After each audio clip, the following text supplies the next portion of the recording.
David Russell Williams was the commander of Canada's biggest and busiest military air force base, CFB Trenton, which is where Canadian troops left for Afghanistan and also where the bodies of fallen Canadian soldiers arrived first when they returned home. He was a colonel in the Canadian military with over 23 years experience and a decorated military pilot who has flown VIP guests including the Queen of England, Queen Elizabeth, her husband Prince Philip, the Governor General of Canada, and the Prime Minister of Canada. Russell was one of the highest ranking Canadian military officials tasked with handling and managing the busiest Air Force base in the whole of Canada and entrusted with many national and military secrets and classified documents. But unknown to everyone, Russell was living a double life and had hidden a sick, sadistic, and perversive side of himself, which would eventually lead him to sadistic perversions that progressed from panty theft to assault and to finally murder. At the peak of his career, Russell began a series of crime sprees that lasted for 3 years, from 2007 to 2010, which involved breaking an entry, which escalated to assault, and which finally escalated to murder. In 2007, Russell broke into the house of his direct neighbor and stole the underwears of their 12-year-old daughter. These were people that were family friends of Russell, and the daughter in question saw Russell as a role model, being that Russell was the commander of the biggest military air force base in Canada and was also their neighbor. So she regularly visited him, spent time with him, and also wrote a school essay about him as her role model and how she would like to be like him when she grows up. But Russell broke the trust, broke into the house, and made away with 6 pairs of this young girl's underwears. And this was his first victim. Russell broke into the parents' house, armed with a camera and a video recorder, and took pictures of the little girl's room, took pictures of her underwear drawer, took pictures of her underwear, and stole 6 pairs of her underwear. And after this, Russell would begin a crime spree of breaking into the houses of his neighbors and stealing women and girls' lingerie and underwear for 2 years. He broke into a total of 48 homes, 82 times, meaning he broke into some homes numerously, some up to 3 times, and stole thousands of underwears, with his youngest victims being as little as 11 years old. These were 11 years old twins that Russell broke into their room and made away with their underwear.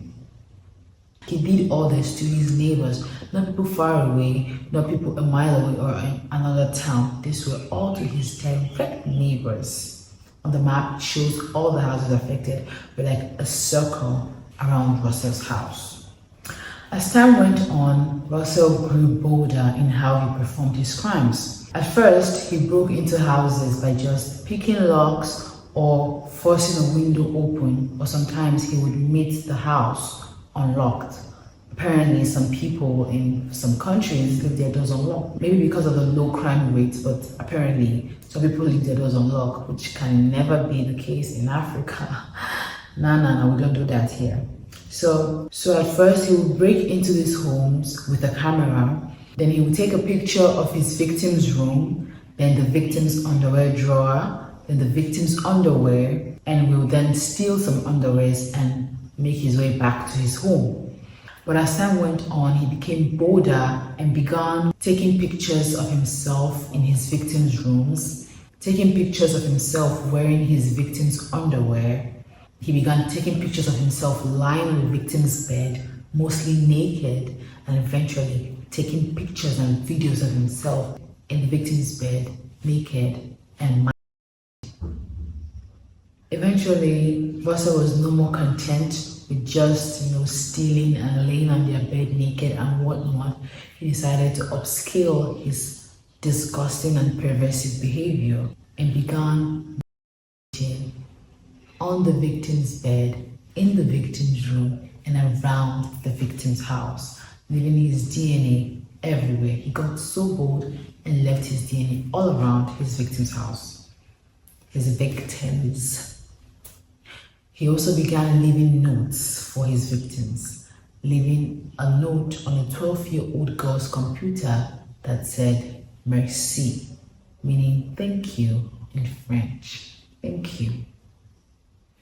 Russell continued this for years and would take pictures of himself sniffing or licking or closing his or tying underwears and lingerie on his face like a mask, and his piles and collections of stolen underwears. He will record everything. He will have pictures and videos, and pictures of him wearing them, and pictures of him sniffing them, and pictures of him rubbing them on his body, and pictures of him licking them, and all this nasty because he documented everything. Everything was documented.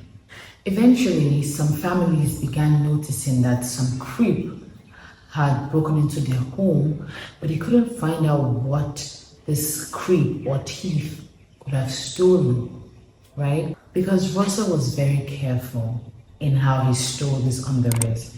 He only took a few underwears that would not be immediately noticed as missing. And even if a person should realize that, oh, I cannot find this in my pink or red or black panties, it would be like, oh, maybe I misplaced it somewhere. He didn't take a lot of things that wouldn't make it look like, you know what, somebody was here and somebody took something from here. So he was very meticulous and careful about that to make sure his tracks were covered, right? And so because of this, a lot of families that Russell vandalized their home and broke into their houses did not even know that he broke in.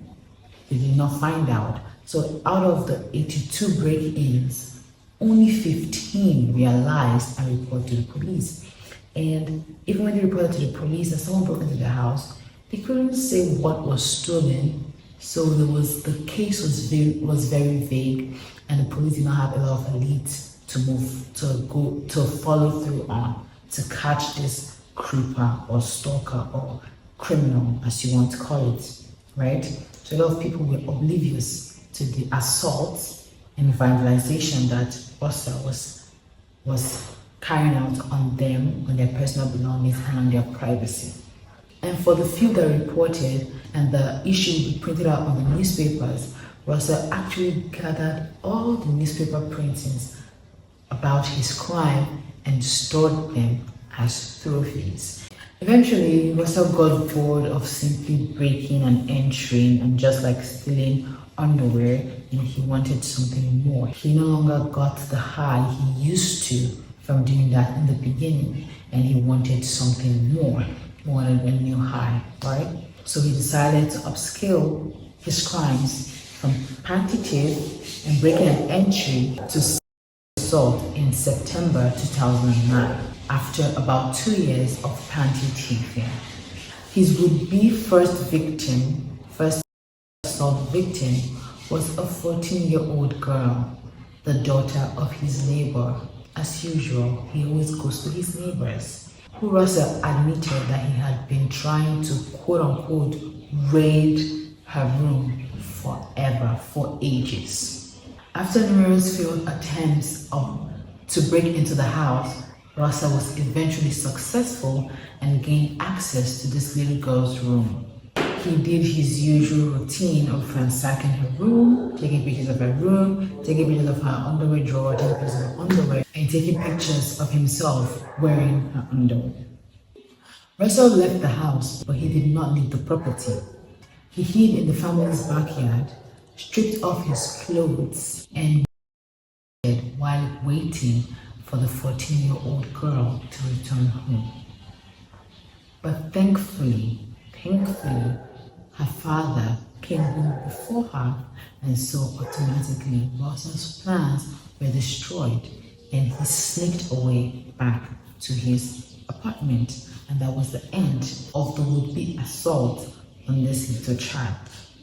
But that will not be the case for Russell's next victims.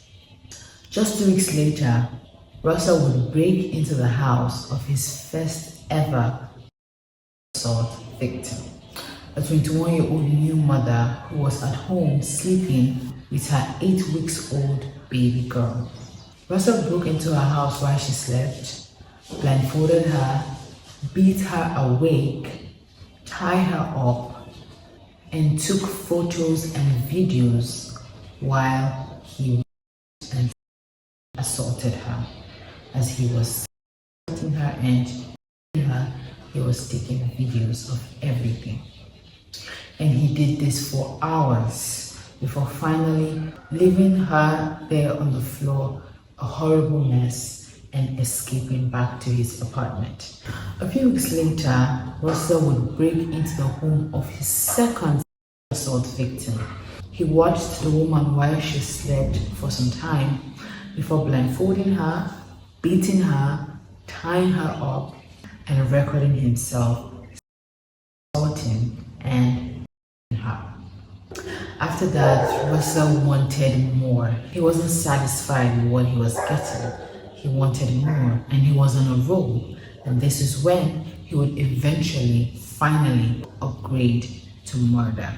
Russell met Mary France, a 37-year-old Air Force flight attendant who worked directly under his command at the CFB Trenton Military Air Force Base. And somehow, Russell found out that Mary France lived alone. A few days after that, Russell was able to locate her house and break into her house to make sure that she actually lived alone. Before leaving, he stole some of her underwear and lingerie.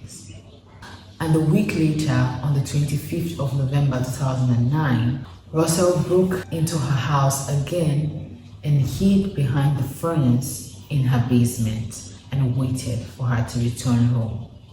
When Marie returned home, Russell ambushed her, beat her up, and tied her to a pole in her basement and took pictures of her there.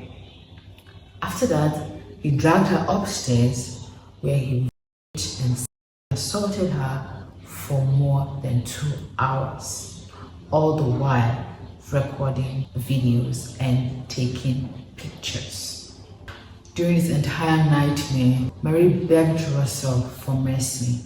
She begged him to spare her, and she was heard on the recording saying, quote, "You are going to kill me, aren't you? Have a heart. I want to live," end quote. But Russell showed her no mercy, and after assaulting her, he taped her nose and her mouth and watched her suffocate to death, all the while taking videos and pictures as she passed away. He actually recorded Marie take her last breath, and after that, he recorded some more. After he was done, Russell left Marie's body on her bed and escaped to his apartment, his Tweed cottage. Russell actually had 2 houses. He had one house in Tweed, Ontario, and the other one in Ottawa that he shared with his wife of 19 years. He lived in the house in Tweed alone and bought it because it was closer to his office in CFB Trenton.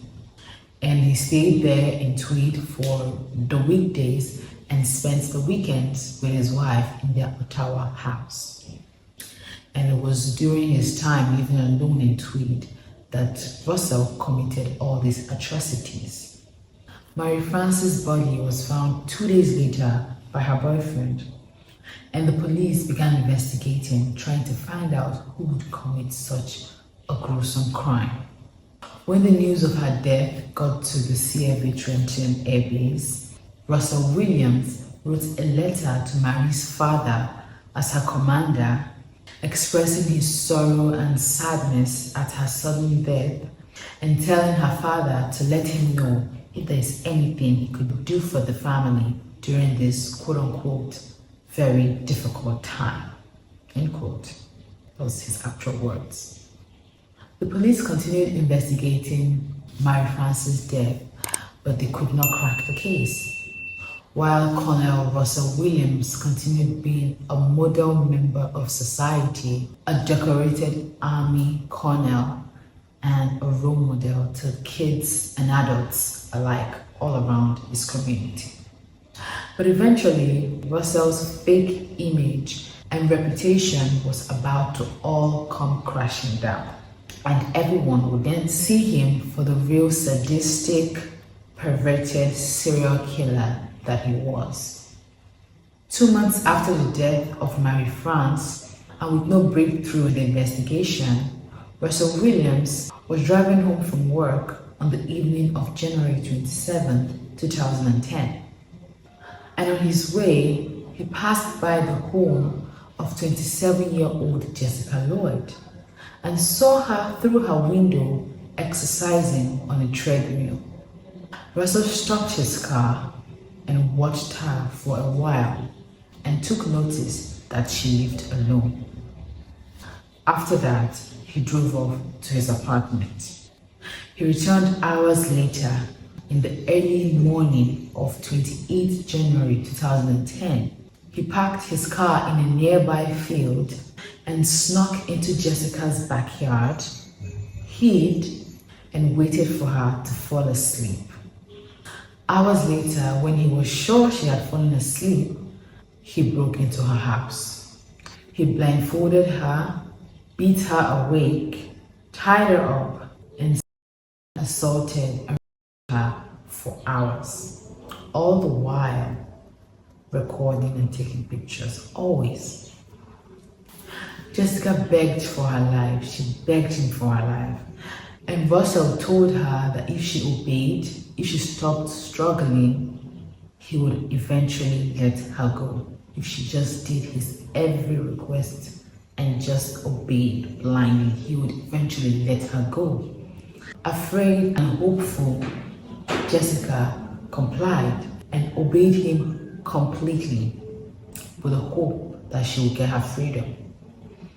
After assaulting and raping her, Russell made Jessica wear different lingerie and pose and model for him while he took different pictures and videos of her.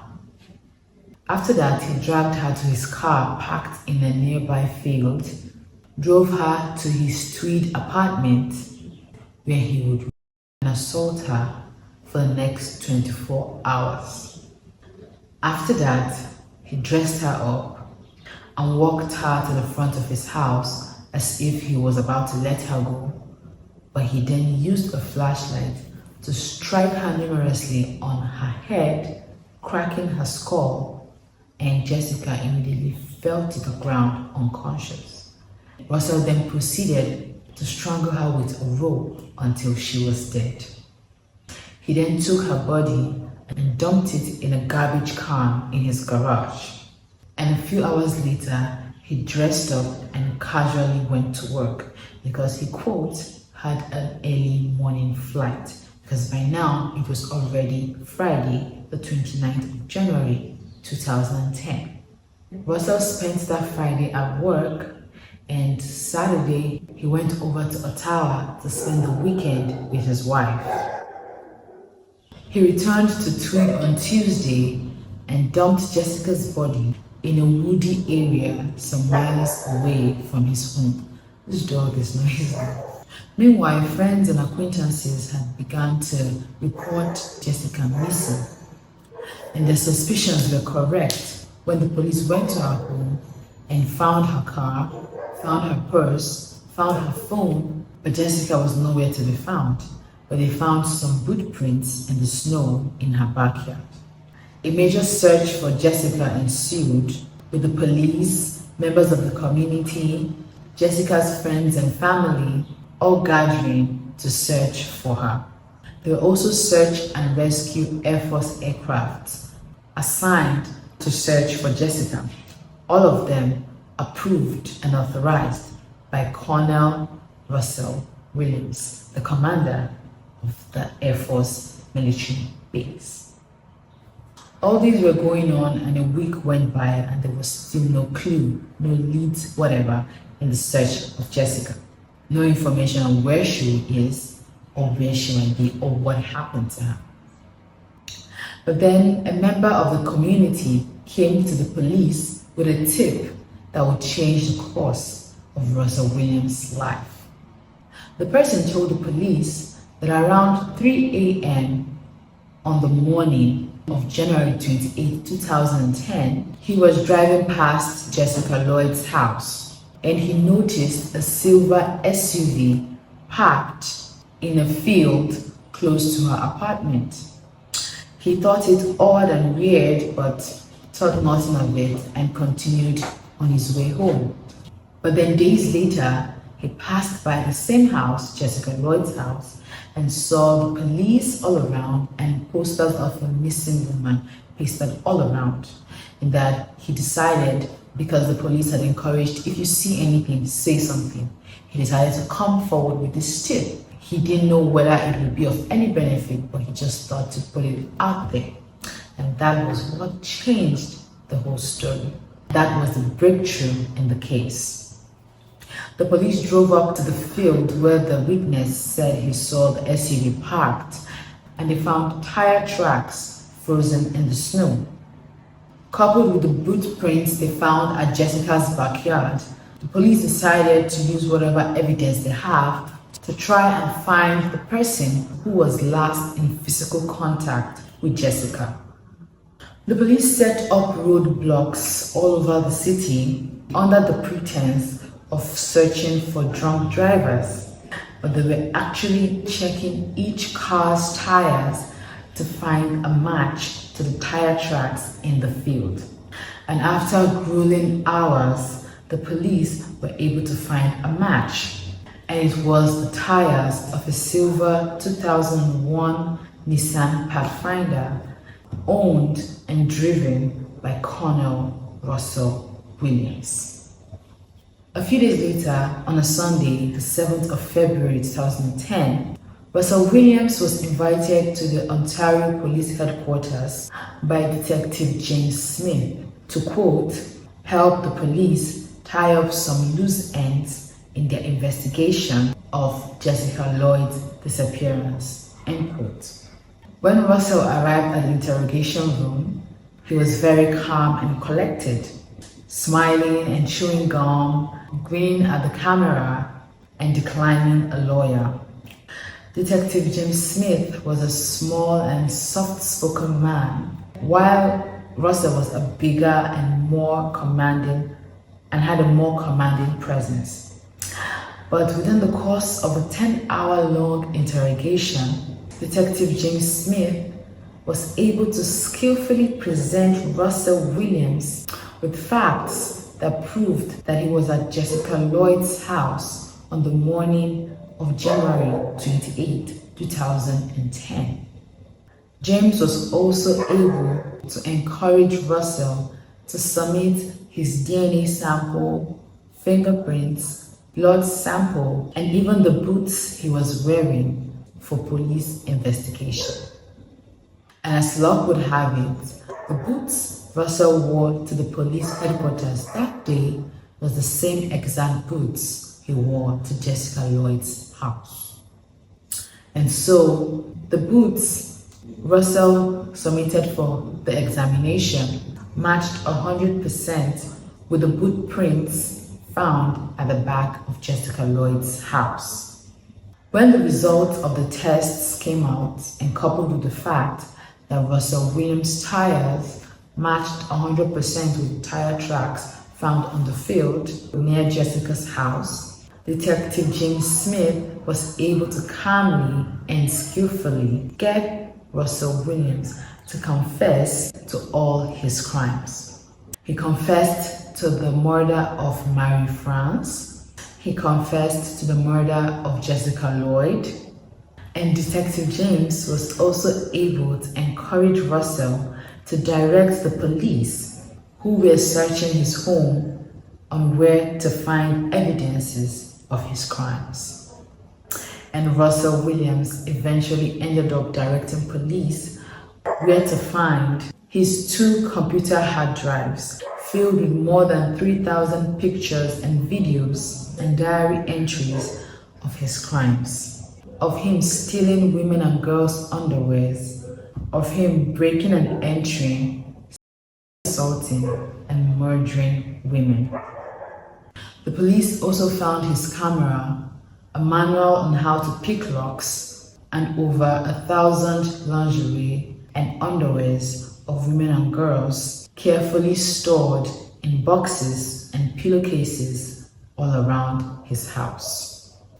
And finally, James was able to get Russell to direct the police on where to find the body of Jessica Lloyd. And Russell's response to the question when asked where was Jessica was, quote, "You got a map?" Yeah, that was his response. And after that, Russell never left the police station while the police followed his directions and found the body of Jessica Lloyd dumped in a woody area near Russell's property. Russell was arrested and charged with 2 counts of murder, 2 counts of forcible confinement and assault, and 82 counts of breaking and entering. He was sentenced to life in prison with no possibility of parole for 25 years. After Russell's crimes were revealed, he was stripped of his rank in the military and discharged from the military. His official uniform was publicly burnt, his awards and medals were shredded and destroyed, and his car, the Nissan Pathfinder, was crushed and scrapped. Russell tried to commit suicide while in prison by stuffing the cardboard tube of toilet paper down his throat, but guards stopped him from choking and he was placed on suicide watch. In jail, he wrote a letter to Jessica Lloyd's mother saying, quote, "I know she loved you very much. She told me over and over again."